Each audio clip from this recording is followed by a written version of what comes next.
So hello hi everyone, कैसे हो आप सब। मैं उम्मीद करता हूँ बहुत ही अच्छे होंगे, तंदुरुस्त होंगे। So welcome to cash medical education. This is Yusuf कैसी और भाईजान। आज की वीडियो में हम लोग व्हाइट ब्लड सेल्स के बारे में पढ़ने वाले हैं।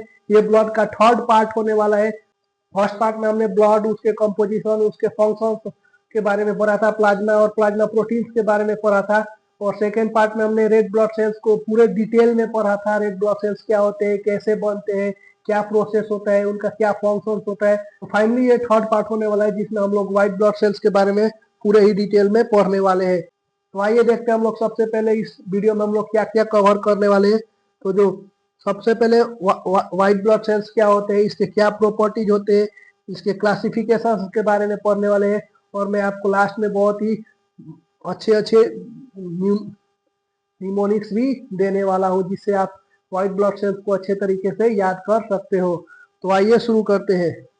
जो व्हाइट ब्लड सेल्स होता है, हम सभी जानते हैं कि जो हमारे बॉडी में थ्री टाइप्स के ब्लड होते हैं, red blood cells, white blood cells और प्लेटलेट्स। हम सभी जानते हैं कि जो व्हाइट ब्लड सेल्स होते हैं उससे हम लोग ल्यूकोसाइट्स भी बोलते हैं। ये ल्यूको एक ग्रीक वर्ड है जिसका मतलब होता है व्हाइट।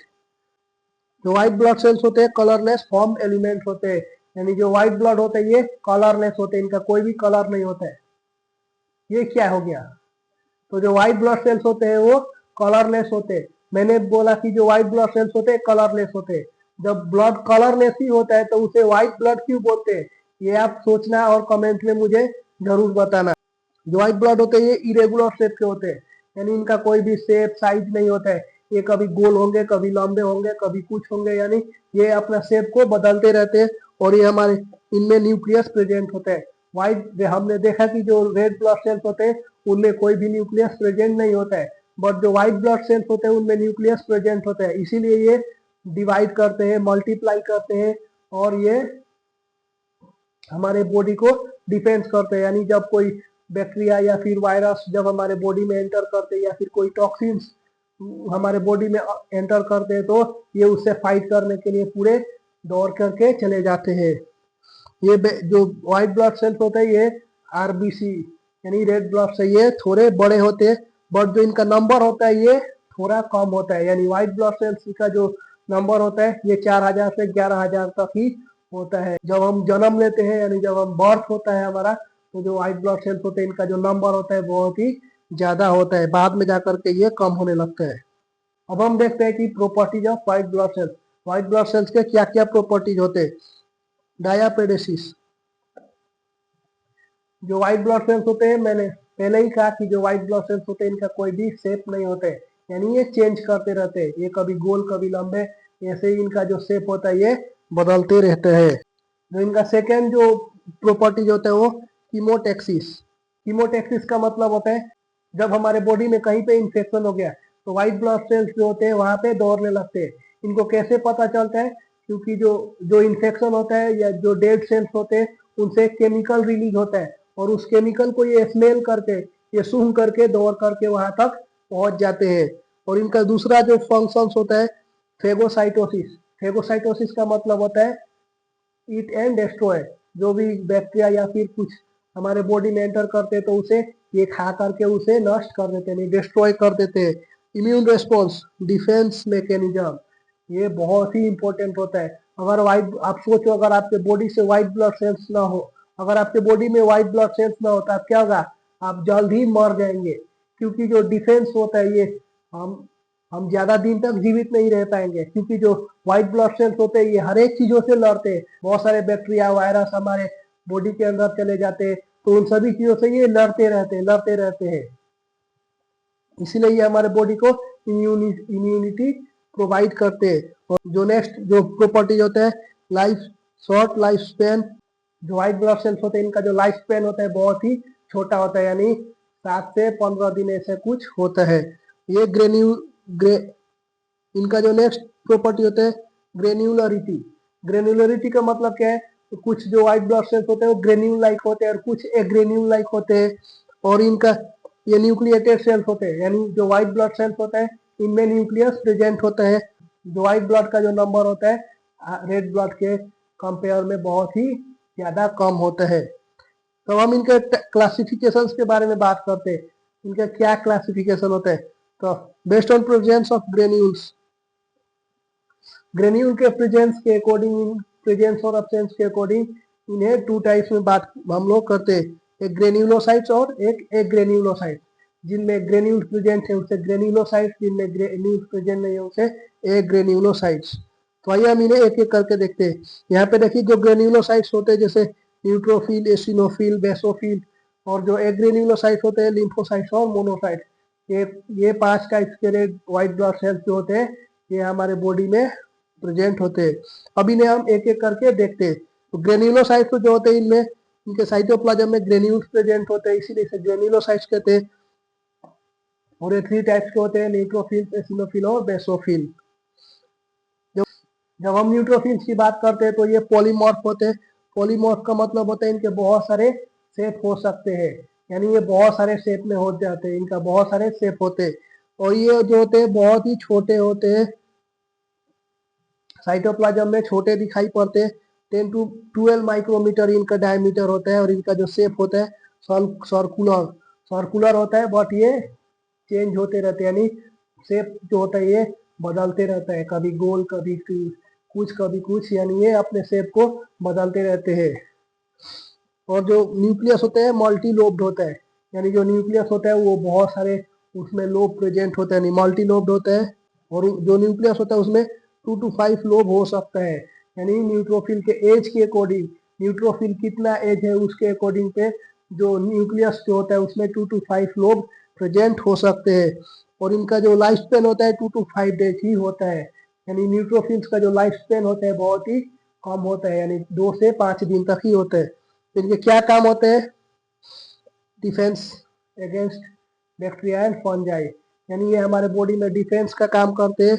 और फेगोसाइटोसिस, यानी ये माइक्रोब्स को या फिर जो भी बैक्टीरिया उसे एनगल्फ करके उसे डिस्ट्रॉय कर देते हैं और एंजाइम रिलीज करते हैं, ताकि जो जो पैथोजेंस हमारे बॉडी में एंटर होते हैं उसे किल करने के लिए।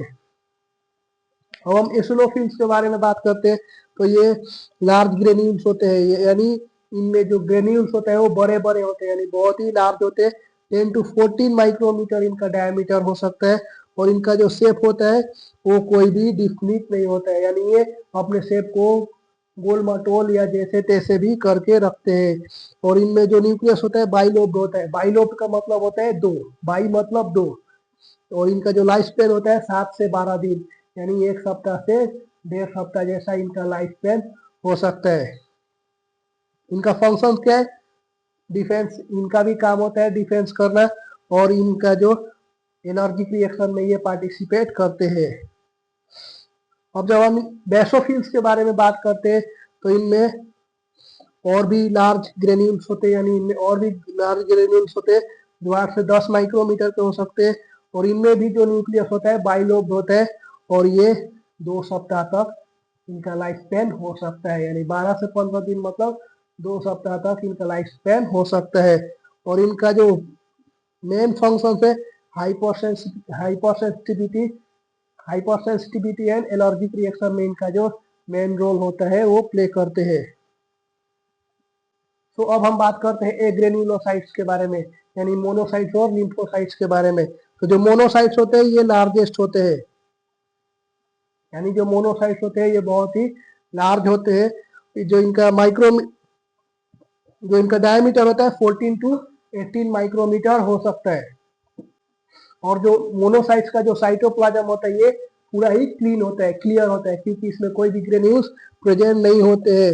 न्यूक्लियस होता है राउंड होता है, ओवल होता है, हॉट शू होता है, या फिर बीन या फिर किडनी शेप हो सकता है। यानी जो इनका न्यूक्लियस होता है गोल भी हो सकता है, किडनी शेप का भी हो सकता है, हॉट शू, ये बहुत सारे इनका जो न्यूक्लियस होता है अलग अलग टाइप के, यानी अलग अलग शेप में हो सकते हैं। और जो मोनोसाइट्स का जो न्यूक्लियस होता है वो या तो सेंटर में प्रेजेंट होगा या फिर साइड में प्रेजेंट हो सकता है। और इनके मोनोसाइट्स का जो लाइफ स्पेन होता है 2 to 5 डेज हो सकता है। अब हम इनका फंक्शंस के बारे में बात करते हैं तो ये फेगोसाइट्स के काम करते हैं, यानी फेगोसाइट्स का मतलब होता है एनगल्फ करना और उसे डिस्ट्रॉय कर देना। अब हम लिम्फोसाइट्स के बारे में बात करते हैं तो ये हो या फिर ओवल होते हैं या हॉट शू शेप होते हैं, बीन शेप, किडनी शेप, यानी इनके भी जो शेप होते हैं वो सेम टू सेम मोनोसाइट्स के जैसे ही हो सकते हैं। जो लिम्फोसाइट्स में जो न्यूक्लियस होता है पूरे साइटोप्लाज्म को ऑक्यूपाई कर जाता है, यानी पूरे साइटोप्लाज्म को छाप लेता है, यानी घेर लेता है, यानी पूरे साइटोप्लाज्म में सिर्फ न्यूक्लियस ही होता है। और इनका life span 12 hour to 24 hour हो सकते हैं। अब इनके हम टाइप्स के जब हम बात करते हैं तो इनके फंक्शंस के अकॉर्डिंग इसे बी लिम्फोसाइट्स और टी लिम्फोसाइट्स में डिवाइड करते हैं। तो आइए, जैसे मैंने इस वीडियो के शुरू में कहा कि मैं कुछ न्यूमोनिक्स भी आपको बताऊंगा, तो आइए मैं आपको बता देता हूँ, नहीं तो आप निराश हो जाएंगे और बोलेंगे कि आपने प्रोमिस किया था बट नहीं बताया। तो जो इनका जो व्हाइट ब्लड सेल्स होता है इसको याद करने का एक तरीका होता है। तो जो न्यूमोनिक्स है इस तरह आप बोल सकते हो, नेवर लेट मदर ईट बिस्किट, यानी एन एल एम ई और बी। एम से हो गया न्यूट्रोफिल, न्यूट्रोफिल एल से हो गया लिम्फोसाइट, एम से हो गया मोनोसाइट, ई से हो गया इसिनोफिल और बी से हो गया बेसोफिल। तो इस तरह करके ये इनका एबंडेंस होता है, यानी सबसे ज्यादा कौन होता है, न्यूट्रोफिल जो होता है अराउंड 60%। सेकेंड में क्या होता है, लिम्फोसाइट जो होता है 30%, और सबसे उससे भी कम 6%, 3%, 1%। इस तरह करके इनका जो एबंडेंस होता है ये होता है, यानी सबसे ज्यादा जो होता है न्यूट्रोफिल होता है, उसके बाद लिम्फोसाइट्स होता है, फिर मोनोसाइट्स होता है, एसिनोफिल होता है और बेसोफिल। इस तरह करके इनका जो नंबर होता है आप याद करके रख सकते हो, निमोनिक के अकॉर्डिंग आप याद कर सकते हो। तो आज की वीडियो में इतना ही, मैं उम्मीद करता हूँ बहुत ही अच्छे से समझ गए होंगे। फिर भी अगर आपको कुछ डाउट या फिर कुछ सवाल है तो आप हमें कमेंट बॉक्स में जरूर पूछ सकते हो। मिलते हैं नेक्स्ट वीडियो में।